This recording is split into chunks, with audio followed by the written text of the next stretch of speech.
Hello बच्चों, क्या हाल चाल? सब बढ़िया ना।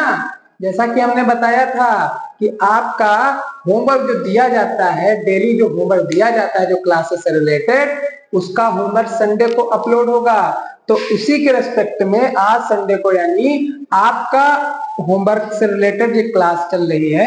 तो होमवर्क जो मैंने एक्सरसाइज 1.1 में और एक्सरसाइज 1.2 से रिलेटेड जो होमवर्क दिया है, उसी से रिलेटेड उसी की श्रृंखला में पहला होमवर्क क्या दिया था? तो एक्सरसाइज 1.1 के बाद पहला जो क्वेश्चन दिया था, क्या दिया था कि चेक वेदर 25 की power n can and with digit 0 दिया था ना। तो उसी के रेस्पेक्ट में यानी कि 25 की पावर n का जो डिजिट है वो for any natural number n के लिए क्या जीरो से जो है, क्या जीरो की उसकी जो डिजिट होगी n की डिजिट होगी, इंड होगी कि नहीं होगी? जैसे एक्सरसाइज 1.1 का क्वेश्चन नंबर 5 था, चेक वेदर वाला ना। तो उसी से रेस्पेक्ट में ये भी है, चेक वेदर लास्ट में 25 की पावर n लिख लो, था कि नहीं? Can in digit 0 for any natural number n, natural number n, था कि नहीं था? और तो इसका मतलब कि पहला तो उसको हम लोगों ने सीखा था, वहां पर कैसे सीखा था कि अगर कोई भी नंबर उसकी अगर डिजिट को इंड करना है जीरो से, तो कैसे जीरो से इंड होगा? जब उसका जो फैक्टर्स है, उसके फैक्टर्स में 2 और 5 दोनों को आना जरूरी है। क्लियर था ना? तो उसी से पहले, अब सबसे पहले हम लोग यहाँ पर 25 की पावर n है, तो हम लोग सबसे पहले 25 के फैक्टर्स निकालते हैं। तो चलिए 25 की फैक्टर निकालते हैं, बिल्कुल रैपिड की तरीके, बिल्कुल आराम फास्ट तरीके से होमवर्क करते हैं, है ना। 5 5 जा 25, 5 5 जा 5, हुआ कि नहीं? अब 25 के फैक्टर्स लिखेंगे तो यहाँ पर कितना आएगा? 5 इंटू 5 इंटू कुछ नहीं यहाँ पर बचा हुआ। तो क्या इसमें 2 और 5 दोनों आ रहे हैं? नहीं आ रहे हैं ना। तो इसका मतलब क्या कि क्या इसका 25 की पावर n क्या इंड करेगा जीरो से? नहीं करेगा ना। क्यों नहीं करेगा सर जी? क्योंकि इसमें इसके फैक्टर्स में 5 तो आ रहा है लेकिन 2 नहीं आ रहा है। तो वही एक्सप्लेनेशन लिख देना है, नो 25 की power n can not end with digit 0 because it is not having 2 as a factor। आप लोगों ने सेम क्वेश्चन, केवल डिजिट चेंज है, एक्सरसाइज 1.1 का क्वेश्चन नंबर 5 बहुत ही अच्छे तरीके से वीडियो में एक्सरसाइज 1.1 में सीख चुके हैं ना।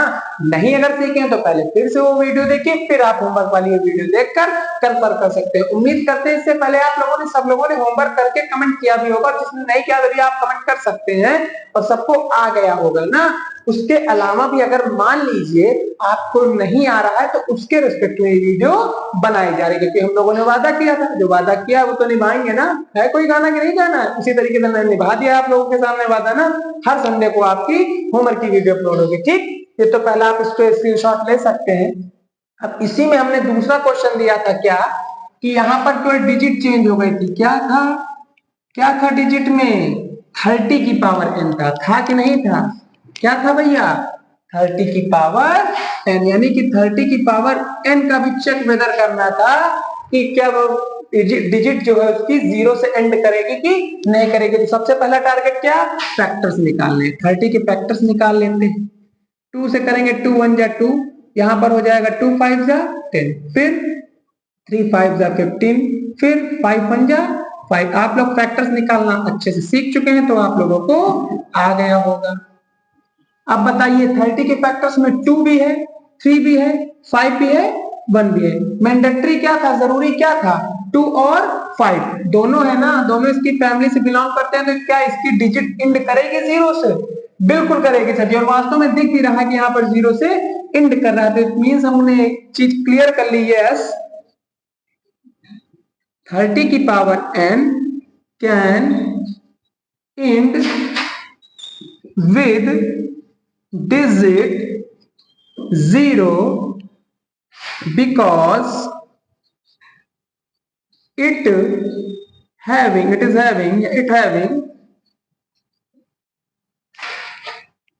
2 and 5 एज अ फैक्टर। और आप लोग को पता है क्यों ये 2 और 5 से ही इंड होना चाहिए, आप लोग प्रीवियस वीडियो में एक्सरसाइज 1.1 में सीख चुके हैं। कोई दिक्कत तो नहीं, समझ में आ गया। यहाँ पर 30 को क्यों डिजिट इसकी 0 से एंड करेगी, क्योंकि इसमें 2 और 5 दोनों इसके फैक्टर्स हैं। क्लियर हुआ? कोई दिक्कत तो नहीं। आप लोग टेक स्क्रीनशॉट और फिर हमारे नेक्स्ट क्वेश्चन की ओर बढ़ते हैं। ठीक, क्लियर हो गया? और भी कोई डाउट हो तो आप कमेंट कर सकते हैं, हालांकि कोई डाउट नहीं होगा। ठीक है,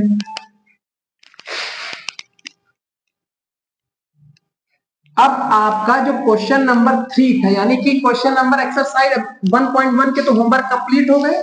1.2 का जो होमवर्क था, 1.2 का होमवर्क थे, 2 होमवर्क थे। उसमें पहला था prove that √3 is an irrational number.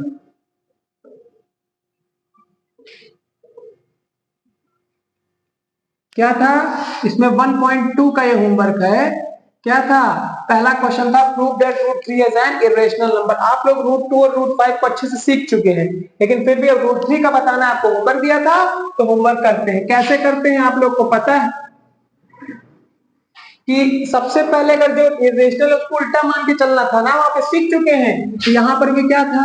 √3 is equal to क्या था? Let √3 is a rational number। √3 को क्या मानना था? Rational number. फिर उसके बाद √3 रेशनल नंबर है तो किस फॉर्म में होगी? p अपॉन q के फॉर्म में, where q does not equal to 0 and p and q are integers. Clear है? ये सब आपको रट चुका है एकदम बिल्कुल मक्खन तरीके से ना, बिल्कुल खाया गल गया वैसे ही। उसी प्रकार से अब इसके बाद क्या करते थे? Squaring both sides. ठीक, अब दोनों तरफ स्क्वायर करते थे तो यहाँ पर √3 का स्क्वायर इज इक्वल टू यहाँ पर p अपॉन q का भी क्या हो जाएगा? Whole square. फिर क्या करते थे? √3 का स्क्वायर क्या आ जाता था? 3 आ जाता था। और यहाँ पर क्या करेंगे? p square upon q square. इतना भी सही था। q स्क्वायर इधर डिवाइड कर रहा है, उधर जाएगा क्या करेगा? मल्टीप्लाई करेगा। इज इक्वल टू कितना होगा?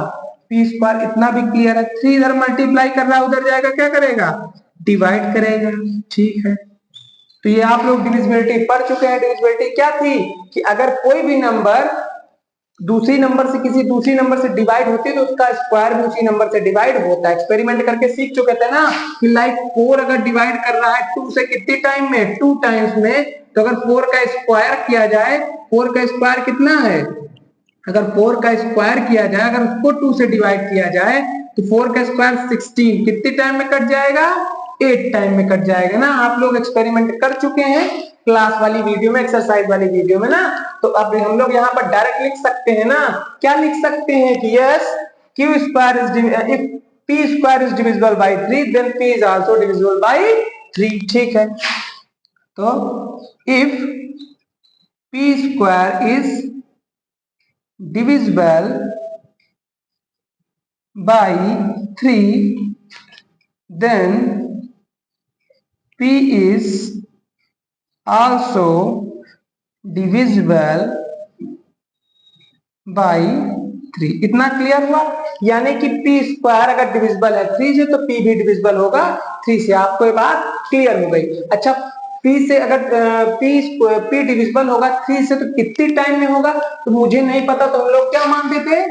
Late p is equal to कितना? 3 यार, यानी कि कितने टाइम्स में होगा? 3 को अगर r से मल्टीप्लाई करेंगे तब रिजल्ट कितना आ जाएगा?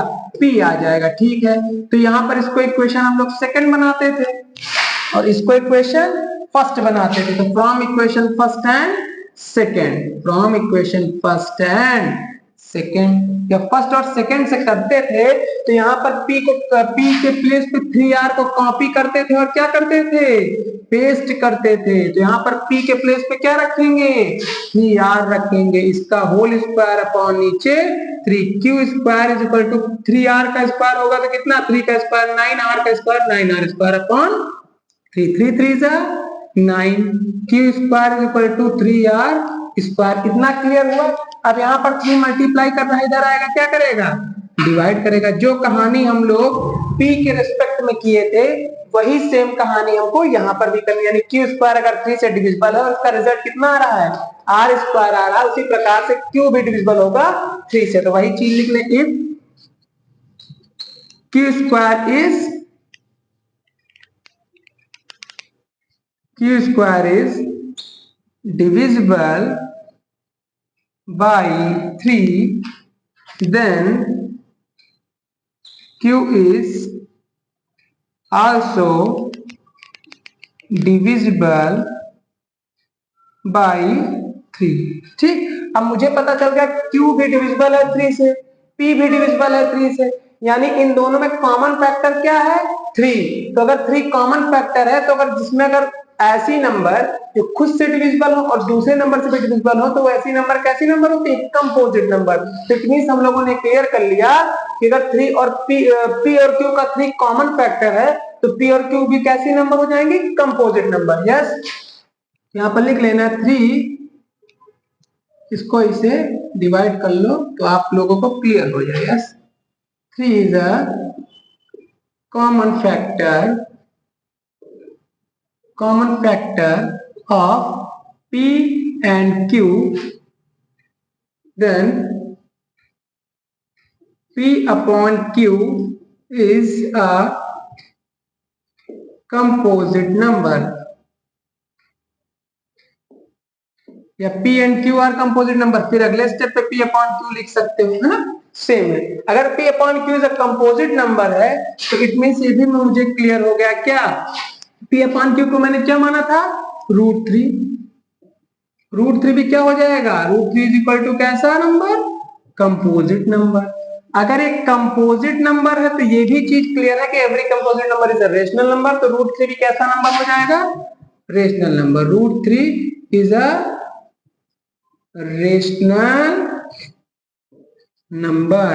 अगर √3 रेशनल नंबर हुआ तो मुझे पता, सभी आप तो उल्टा बता रहे हैं, तो एक कॉन्ट्रडिक्शन दिखाना था ना, उल्टा लेके चले थे, उल्टा लेके चले तो एक कॉन्ट्रडिक्शन हो गया। तो वही कहानी यहां पर भी लिख देनी है, but it is a contradiction that √3 is a rational number, so our assumption is wrong। अपना assumption wrong हुआ ना तो right क्या हुआ, assumption wrong हो गया तो right क्या हुआ, √3 is an irrational number।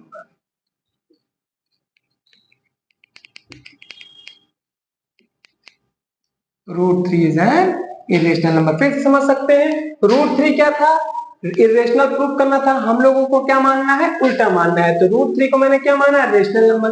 Rational number आपको पता है किसके फॉर्म में होती है, p अपॉन q के फॉर्म में, जहां पर p और q क्या होते हैं, इंटीजर्स होते हैं, जहां पर q किसके इक्वल नहीं होता है, 0 के इक्वल नहीं होता। आप लोग अच्छे से डिस्क्राइब करके एक्सरसाइज में और इंट्रोडक्शन में कवर कर चुके हैं। फिर √3 को हमने मान लिया, मुझे पता है कि रूट जिसमें वैल्यू होती है उसको स्क्वायरिंग कर देते हैं ना, स्क्वायरिंग कर दिया, स्क्वायरिंग बोथ साइड। तो √3 का स्क्वायर, इधर p अपॉन q का square, p square upon q square हुआ, रूट से हट गया 3 आ गया, q स्क्वायर डिवाइड कर रहा इधर आएगा, मल्टीप्लाई करेगा, 3 मल्टीप्लाई कर रहा इधर आएगा, डिवाइड करेगा। हम लोग एक्सरसाइज में कवर कर चुके हैं एक्सपेरिमेंट से क्या, कि अगर p स्क्वायर डिविजिबल है 3 से तो p भी डिविजिबल होगा 3 से। सेकंड वन, फिर हम लोग कितनी टाइम्स में डिविजिबल है नहीं पता था तो अपने मन से p को क्या मान लिया, कितने टाइम्स में, 3 को अगर r से मल्टीप्लाई करें तो रिजल्ट कितना आ जाएगा, p कर लिया। फिर इक्वेशन फर्स्ट और इक्वेशन सेकंड मान ली, यहाँ पर p के प्लेस पे यहां से जो वैल्यू 3r उठाई यहां पर पेस्ट कर दी, पेस्ट कर दिया।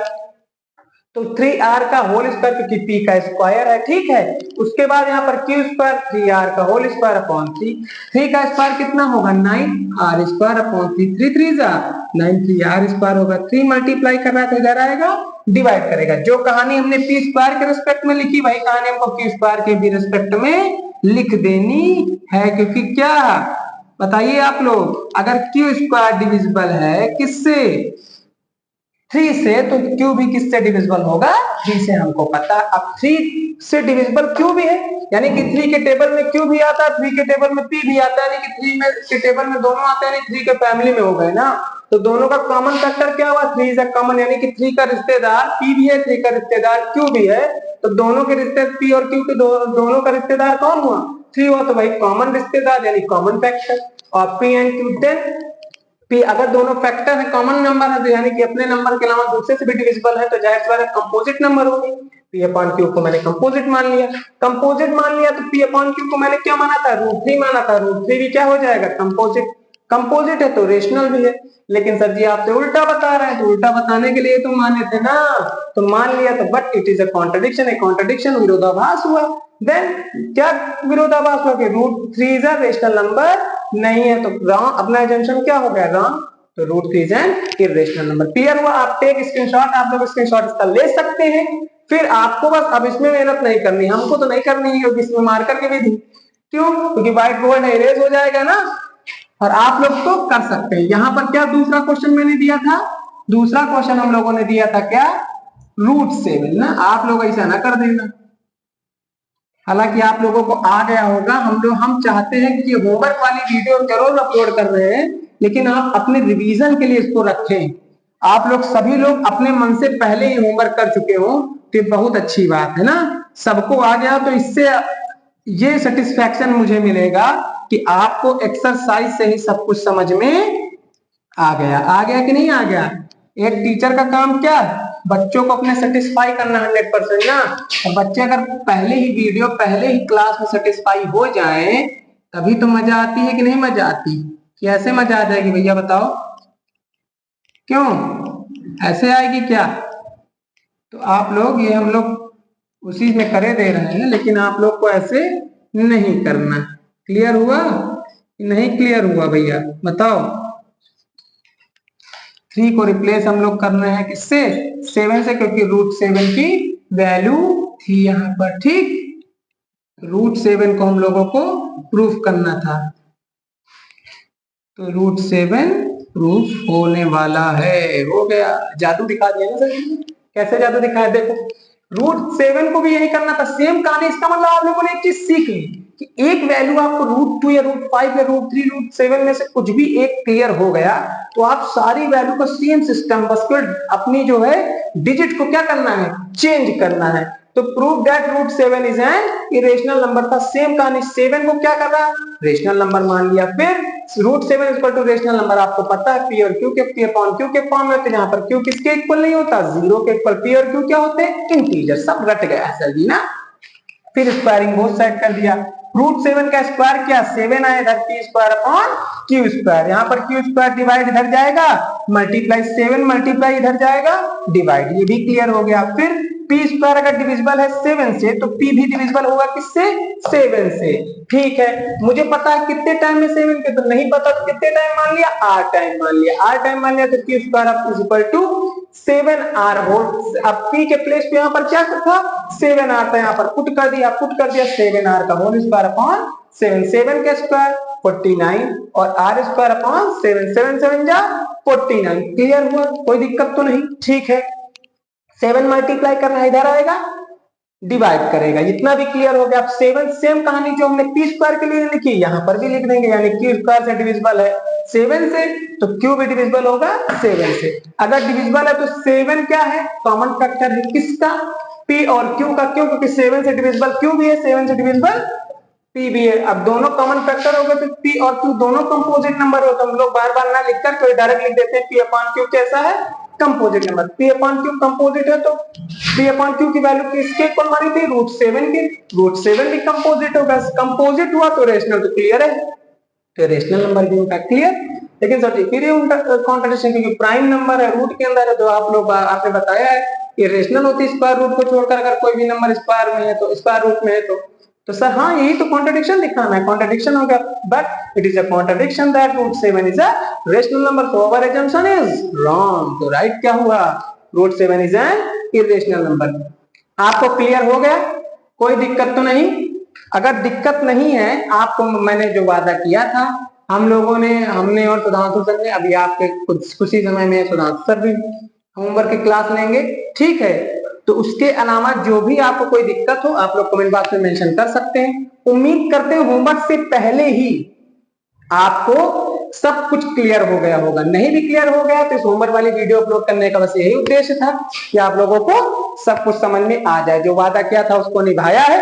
आने वाले समय में भी इसी तरीके से होमवर्क की क्लास अपलोड होती रहेंगी। एवरी संडे, संडे क्लास नहीं चलेगी, केवल होमवर्क की क्लास लगेगी। और आज तो संडे, कल क्या है, होली है ना, रंगों का त्योहार होली। तो मना रहे हैं कि नहीं आप लोग, सब लोग होली अच्छे से मनाइए, बिल्कुल मन लगाकर गुलाल खेलिए, रंग खेलिए, खूब रंगिए एक दूसरे को, सभी से सौहार्द पूर्वक मिलिए, जिससे आपकी थोड़ी बहुत लड़ाई भी है अपनी तरफ से, अगर आप बड़े हो या छोटे, अगर अपनी गलती है तो स्वीकार करके उनसे जो है आप माफी मांगे या उनसे गले मिले। कम से कम त्योहार में तो आपस में मिल सकते हैं ना आप लोग। और फिर उसके बाद अच्छे से त्योहार मनाकर तन मन धन सब कुछ लगा देना है अपनी पढ़ाई पर, और आने वाले समय में आपको अपने रिजल्ट से भौकाल दिखा देना। भौकाल मतलब समझ रहे हो ना, जलवा। तो इसी रिस्पेक्ट में अगर आपको मैं शायरी के माध्यम से आपको कुछ बताना चाहूं कि क्या होता है, तो रंगों का त्योहार खुशियों की बहार लाए, रंगों का त्योहार खुशियों की बहार लाए, मीठी मीठी गुजिया जिंदगी में आपकी मिठास लाए। मेरे प्यारे बच्चों, होली का ये रंगीन पर आप सबके लिए उल्लास लाए। और ये लाइन मैंने अपने मन से ऐड कर दी कि आने वाले वर्ष में आपका रिजल्ट ब्लॉकबस्टर आए। ब्लॉकबस्टर समझ रहे हो ना, जलवा दिखा देना है आप लोगों को, तभी तो सर जी का भी जलवा होगा जब आपका जलवा होगा ना।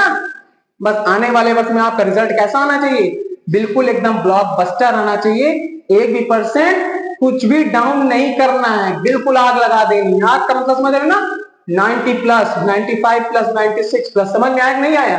कोई दिक्कत हो होमवर्क रिलेटेड? अब आपका होमवर्क क्लास 9 का जो भी क्लास ली थी इस वीक में सुधांशु सर ने, उसका होमवर्क सुधांशु सर कराएंगे। सभी को एक बार फिर से प्रेम और सौहार्द का त्योहार, रंगों का त्योहार, होली की सभी को हार्दिक शुभकामनाएं।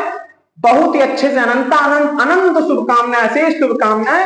आपके जीवन में हमेशा इसी प्रकार से खुशियां लाए, गुजिया की तरीके से मिठास लाए और रिजल्ट आपका ब्लॉकबस्टर आए। समझ रहे हैं ना? जय हिंद, जय भारत, हैप्पी होली। अब आपको सुधांशु सर जो है इसके आगे जो होमवर्क कराएंगे, तब तक सुधांशु सर से मिलिए। ठीक, क्या हाल चाल बच्चों? भानु सर ने कितने अच्छे से आप लोगों को समझाया ना कि कैसे आपको होली मनानी है, और जितनी भी आप लोगों से दुश्मनी जिन लोगों ने भी रख रखी है उनसे क्या कर देना है, दुश्मनी तोड़ देनी है अपनी तरफ से ना, जाके उन लोगों से मिलिए ना। चलिए, तो हमने एक्सरसाइज आप लोगों को जब क्लास 9th में चैप्टर 1 की एक्सरसाइज 1.1 और 1.2 कराई है। तो 1.1 में तो नहीं होमवर्क दिया था, लेकिन 1.2 में मैंने 2 होमवर्क आपको दिए थे। उम्मीद करता हूं सभी लोगों ने उनको किया होगा, और जिसने नहीं किया या जिसने किया उसको गलत लग रहा हो तो आइए हम उन्हीं को सॉल्व करते हैं, और जिसको गलत लग रहा हो वहां सही कर ले, और जिसको नहीं किया वो भी कर ले। ठीक, चलिए पहले तो इसको मिटा देते हैं ना बच्चों। चलिए बढ़िया। बाकी बताइए, सब त्योहार व्योहार की तैयारियां हो गई कि नहीं? सब पापड़ भुजिया तो बनवा लिए होंगे सभी लोग, है ना? फुल तैयारी। तो बढ़िया है, त्योहार अच्छे से मनाना, है ना? चलो हम अपना क्वेश्चन देखते हैं। तो बेटा क्या दिया था होमवर्क में? होमवर्क में दिया था मैंने कि क्वेश्चन था हमारा, रिप्रेजेंट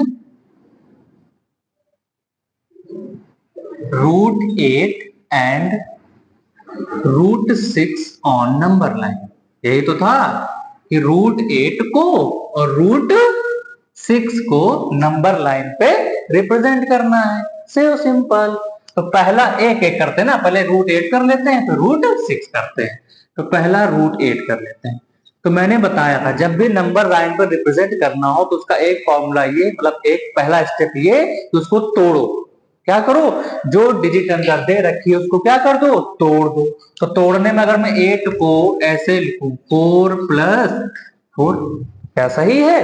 बिल्कुल सही है, इसमें क्या गलत हो गया, है ना। तो देखो, लेकिन मैंने एक भी बात बताई थी कि जो हमारी नंबर लाइन होती है वो हमारे किस फॉर्मूले से शुरू होती है, किससे, मतलब सही होनी चाहिए। एक बताई थी ना हाइपोटेनस वाली, Pythagoras theorem, P H square equal to P square plus B square, याद होगा ना। अब याद होना चाहिए। तो एच हमारा हाइपोटेनस, पी हमारी परपेंडिकुलर, बी हमारा बेस। तो इसी से रिलेट इसको करना होता है। तो इसका मतलब होता है हमको इससे क्या करना है, रिलेट करना है। क्या करना है बच्चों, रिलेट। अब देखो यहाँ पे एच स्क्वायर है, तो अगर मैं इसका स्क्वायर करूंगा तो 64 हो जाएगा। और 64 थोड़ी ना लाना है, हमको लाना क्या है, हाइपोटेनस √8 लाना है। तो √8 मतलब 8 की जगह √8 लिखो। तो अगर इसका मैं स्क्वायर करूं तो क्या इस पे कोई प्रभाव पड़ेगा, कोई प्रभाव पड़ेगा? भाई √8 को 2 बार मल्टीप्लाई करते हो आप लोग तो क्या हो जाता है, रूट से रूट कट जाता है, 8 से बचेगा क्या, सिर्फ 8 हमारा हो गया ऊपर वाला। कोई दिक्कत, बराबर। सर जी √8 है तो यहाँ 4 है, तो लेकिन यहाँ पी स्क्वायर है, क्या है, पी स्क्वायर है, तो यहाँ पे हम 2 का स्क्वायर निकले लें ऐसे, तो कोई दिक्कत है बताओ? 4 को मैं 2 का स्क्वायर लिख सकता हूँ, बिल्कुल लिख सकता हूँ। 4 को 2 का स्क्वायर लिख सकता हूँ, बिल्कुल लिख सकता हूँ, है ना। अब बताओ, तो यहाँ पे इससे इसको इक्वेट करो। एच क्या है यहाँ पे, सर जी इसके हिसाब से तो भाई √8 है, क्योंकि स्क्वायर स्क्वायर मान लो कैंसिल, एच हमारा √8। इसके हिसाब से पी स्क्वायर, तो स्क्वायर से स्क्वायर कटा, पी के बराबर क्या आया 2, और बी के बराबर भी, लो काम खत्म, काम खत्म हो गया भैया। ले नंबर लाइन बना देते हैं तुम्हारी। अब नंबर लाइन हमारे उम्मीद जितने मुझे लगता है कि आप लोग भूले नहीं होंगे कि सर जी कैसे बनवाए थे। भैया बीच में रख लो 0, फंसता बेचारा 0 ही है, उधर से भी दबा इधर से भी दबा, है ना। आओ यहाँ 1, यहाँ 2, यहाँ 3, यहाँ 4 एंड सो ऑन, है ना। इधर आ जाओ 1 यहाँ 2, लेकिन माइनस में -3 -4 एंड सो ऑन। फिर क्या करते थे बच्चों, फिर हम करते थे कि इसमें देखते थे कि सर जी बेस, बेस कितना है 2, तो 0 से 2 तक जाते थे। कहां तक गया मैं, 0 से 2 तक, कहां तक गया 2, 2 मतलब 2, बहुत हिंदी आती है हमें भी ना। चलो तो 0 से 2 तक सर जी चले गए। उसके बाद क्या करते थे, सर जी जहां पे जाते थे वहां पे परपेंडिकुलर बनाते थे, 90 डिग्री बनाते थे। क्या बनाते थे, 90 डिग्री। तो कैसे बनाते थे, अपना वही रूल भैया, कंपास, क्या पकड़ो, कंपास कि पहला जो नोक होती है यहाँ पे रखते हैं, पेंसिल इधर लगी हुई होती है ना। तो पेंसिल से ऐसे करके घुमा के कहीं ऐसे कर लो, किया, कोई दिक्कत नहीं ना।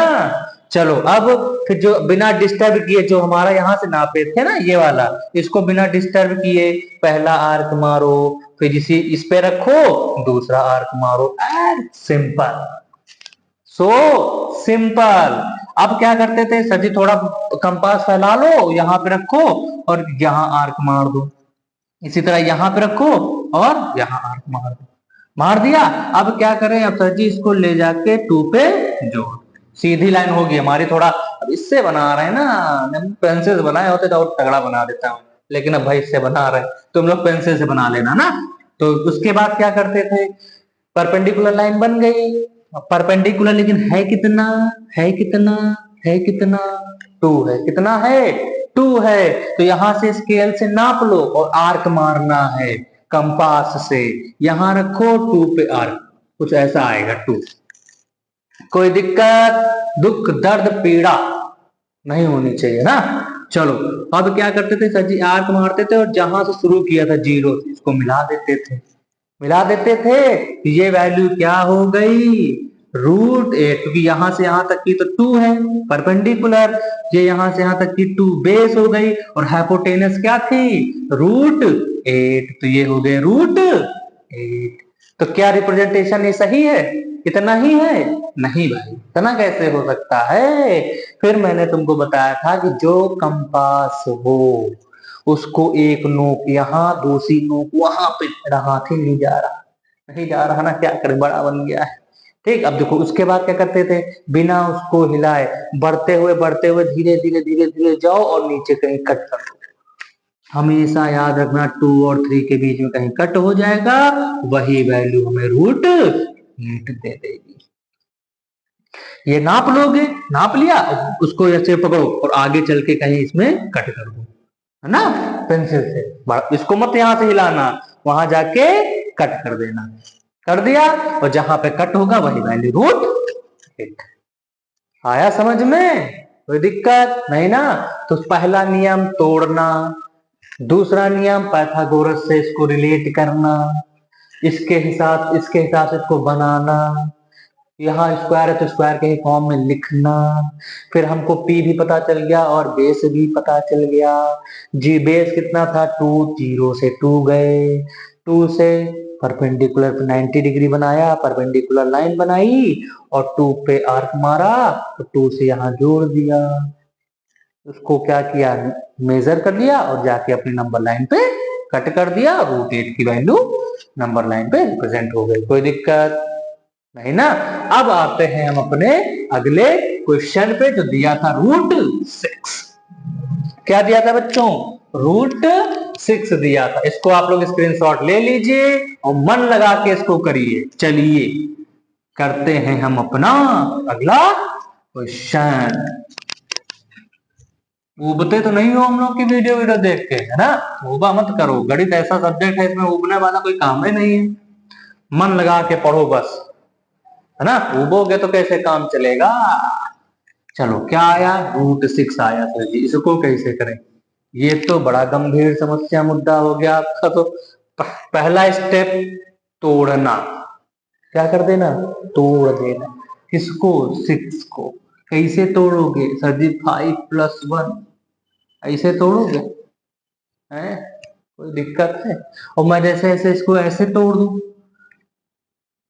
तूने 5 कर गया, ठीक है। अगर मैं कहूं 5 + 1, 5 + 1 पाइथागोरस पहले लिख लो बगल, h² = p² प्लस, ठीक। इसके हिसाब से इसमें भी स्क्वायर है तो मतलब यहाँ रूट ऐसे लिखें इसको, रूट 5 का स्क्वायर, तभी तो ये वाली डिस्टर्ब नहीं होगी और इसके हिसाब से बन जाएगा, है ना? फिर b मतलब 1 का स्क्वायर लिख दिया, इसके हिसाब से बन जाएगा। इधर 6 आना चाहिए, रूट का 6 लिख, ये वाली इससे बैलेंस हो गई कि नहीं? कोई दिक्कत है? लेकिन अब मतलब मैं यहाँ पे परपेंडिकुलर को मान लूं क्या? हमेशा बताया था 1 जो रिप्रेजेंट हो पाए, जिसको स्केल से नाप पाओ, 1, और बेस हमारा रूट 5, हाइपोटेनस रूट 6। अब बताओ, फंसे चंगुल में? सर जी बेस रूट 5 है तो हमको सबसे पहले रूट 5 रिप्रेजेंट करना पड़ेगा, तभी तो वो बेस मिलता है, उससे हम 90 डिग्री बनाएंगे। अब क्या करें, ये थोड़ा लंबा पड़ेगा क्योंकि हम फिर रूट 5 को पहले रिप्रेजेंट करें। रूट 5 मतलब 5 को तोड़े तो 5 का मतलब 4 + 1 में तोड़ेंगे, तो रूट 5 का स्क्वायर होगा और इधर 2 का स्क्वायर होगा और +1 का स्क्वायर होगा, ऐसे होगा जाके, है ना? तो उससे अच्छा है मैं थोड़ा और इसको आसान बना देता हूँ, है ना, आप लोगों के लिए। कैसे सर जी? ऐसे। ऐसे कैसे? हाँ, अगर मैं इसको लिखूं, सॉरी 5 + 1 हटा देता हूं, ये बताओ यहां पे अगर मैं 2 लिख दूं और 4 लिख दूं तो क्या ऐसे नहीं टूट सकता? ये 2 + 4 में नहीं टूट सकता, बिल्कुल टूट सकता है, लेकिन इसके हिसाब से लिखना है तो 2 को लिखना पड़ेगा रूट 2 का स्क्वायर, ठीक, और 4 का लिखना पड़ेगा 2 स्क्वायर। ले हो गया। तो वहां पे रूट 5 आ रहा था तो उसके लिए पहले 2 4 स्क्वायर बनाना पड़ता है ना, यहाँ √2 आ रहा तो √2 आसानी से रिप्रेजेंट कर सकते हो मेरे बच्चों। यहाँ पे देखो हाइपोटेनस कितना, √6। परपेंडिकुलर इसको मानोगे कि इसको मानोगे, ये रिप्रेजेंट आसानी से कर सकते हो। टू बेस इसको मानो √2 को, ठीक। तो सबसे पहले हमें √2 को रिप्रेजेंट करना है। क्या करना है? √2 को रिप्रेजेंट। तो √2 को कैसे तोड़ोगे? अगर √2 को रिप्रेजेंट करना है तो 2 को तोड़ना पड़ेगा 1 + 1 में। इसके हिसाब से ये बना है तो यहाँ पे √2 का स्क्वायर होगा तभी ये बनेगा, 1 का स्क्वायर होगा प्लस 1 का स्क्वायर होगा। 1 का स्क्वायर 1 ही रहना है, 1 ही रहना है। तो इसके हिसाब से हाइपोटेनस √2 हो गई, परपेंडिकुलर 1 हो गया, बेस भी 1 हो गया। कोई दिक्कत? इस वाली चीज से मैं √2 रिप्रेजेंट कर लूंगा, तो जब √2 रिप्रेजेंट कर लूंगा तो उसी को मैं बेस मान के इसको रिप्रेजेंट कर लूंगा। समस्या का दुख दर्द नहीं होनी चाहिए। आओ रिप्रेजेंट करते हैं। नंबर लाइन बननी सीधी है, नहीं है तो तुम लोग को देखिए नाम क्या करें। इधर देखो बीच में मानो 0, फंसा 0, इधर प्लस वाले 1 2 3 4 5 6, इधर आ जाओ, -1 -2 -3 -4 -5 -6। कोई दिक्कत? तो सबसे पहले मैंने किसको कहा रिप्रेजेंट? इस पार्ट को, है ना। तो इस पार्ट में देखो बेस कितना सर जी 1, तो 0 से 1, 0 से 1 ये रहा, 0 से 1 ये रहा, 0 से 1 ये रहा। तो 0 से 1 का मतलब क्या हो गया? आओ बताते हैं 0 से 1 क्या होता है। 0 से 1, 0 से 1 बेस हो गया। जब हमको ये मिलता था तो क्या बनाते थे? परपेंडिकुलर। क्या बनाते थे? परपेंडिकुलर। आओ भैया रखो यहाँ पे कंपास, पेंसिल फंसाई, ये गोला बनाया, बना गोला बच्चों, ये हमारा गोला बना 1 पे ना। फिर बिना डिस्टर्ब किए पहला आर्क यहीं पे रखा, दूसरा आर्क, फिर क्या किया? इसको पकड़े तो यहां बनाया, ऊपर यहाँ पे आर्क मारा, फिर यहाँ पे यहाँ आर्क मारा इस वाले से, फिर क्या करा? इससे नीचे जाके 1 को मिला, ठीक। फिर परपेंडिकुलर कितना है? 1, तो स्केल से नापो और यहाँ पे रख दो 1, 1 आया यहाँ पे, ठीक। इसको क्या करो? बस 0 से मिला दिया, तो ये हमारा क्या हो गया बच्चों? √2 हो गया। क्या हो गया? √2 हो गया। अब क्या करो? कंपास को यहां रखो, नापो और धीरे धीरे धीरे धीरे नीचे लाओ और यहीं पे कहीं कट हो जाएगा इस नंबर लाइन। हो गया। तो यही वैल्यू क्या दे दी? √2 दे दी, √2 दे दी। उसके बाद क्या करेंगे? √2 के बाद अब देखो, अब तो मैंने रिप्रेजेंट कर लिया √2। इसमें देखो √2 क्या हो रहा था? बेस। तो बेस तो ये बन गया, जो बेस ये होता था वो बेस ये हो गया, इसके लिए हो गया। तो जब बेस होता था तो बेस पे ही तो 90 डिग्री बनाते थे। तो कंपास को यहां रखो, ऐसे रखा और ये गोला ऐसे बनाओ, ये बनाया तगड़ा गोला बना। और बिना डिस्टर्ब किए इसी पे एक आर्क मारो, फिर बिना डिस्टर्ब किए इसके आगे एक आर्क मारो, मार दिया। कंपास को क्या करो? फैला लो, बड़ा कर लो। फिर यहाँ पे जो पहला आर्क मारा था यहां रखो और एक आर्क ऐसे, फिर यहां रखो एक आर्क ऐसे, ठीक। फिर क्या करो? इसको क्या कर दो? इससे मिला दो, ऐसे मिला दिया, कोई दिक्कत?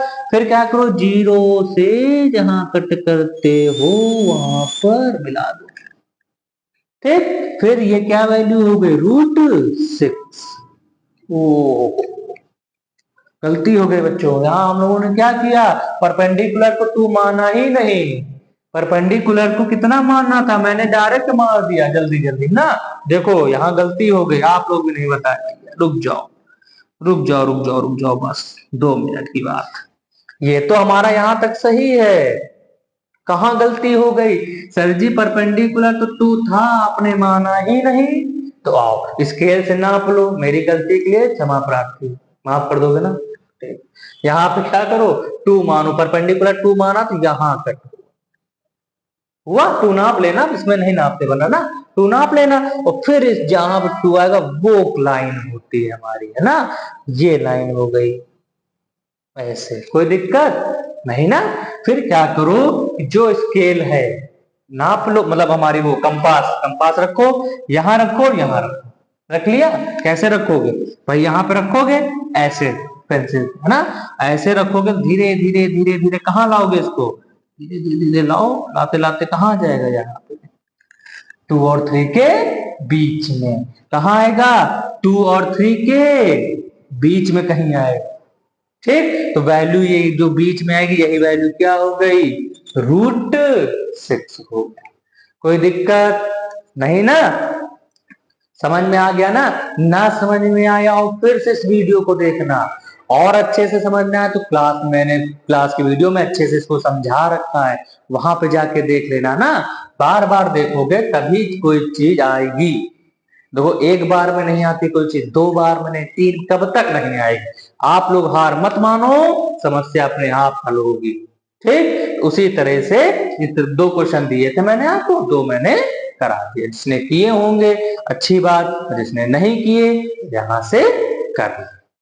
ठीक, और कोई समस्या हो तो कमेंट बॉक्स में हमको तुरंत बताएं, बिना किसी झिझक के, है ना। बाकी आप लोगों को पता ही आज संडे है और कल आप लोगों के लिए होली का त्योहार है, तो होली कैसे मनाएंगे, बहुत अच्छे से और बहुत सावधानी पूर्वक आनंद के साथ होली मनाएंगे। ठीक, चलो आप कुछ, मैं 2 लाइनें कहना चाहता हूं होली में, कि होली रंगों का त्योहार है, खुशी से मनाइए। होली रंगों का त्योहार है, खुशी से मनाइए। बच्चों हम आपके पास तो नहीं, बच्चों हम आपके पास तो नहीं, थोड़ा सा गुलाल हमारी तरफ से भी लगाइए। ठीक है बच्चों, इसी लाइन से मैं बता रहा चाहता हूं कि आप लोग खेलें, होली खेलें, सब ठीक, लड़ाई झगड़े से दूर रहें। जिनसे भी आप लोगों की थोड़ी अनबन हो रखी है उसको भी इसी होली के त्योहार से, रंगों से धो डालिए, है ना। और अपना पढ़ाई में भी ये नहीं कि आज होली, साल भर होली नहीं, 2 दिन 3 दिन, इससे ज्यादा नहीं। फिर आप लोग फिर अपनी पढ़ाई पे आइए, हम लोग के साथ जुड़ते रहिए इसी तरह। बाकी हमारे वही line, like, subscribe, share and comment हमारे चैनल को, ठीक है। बाकी आप लोग अपना ध्यान रखिए।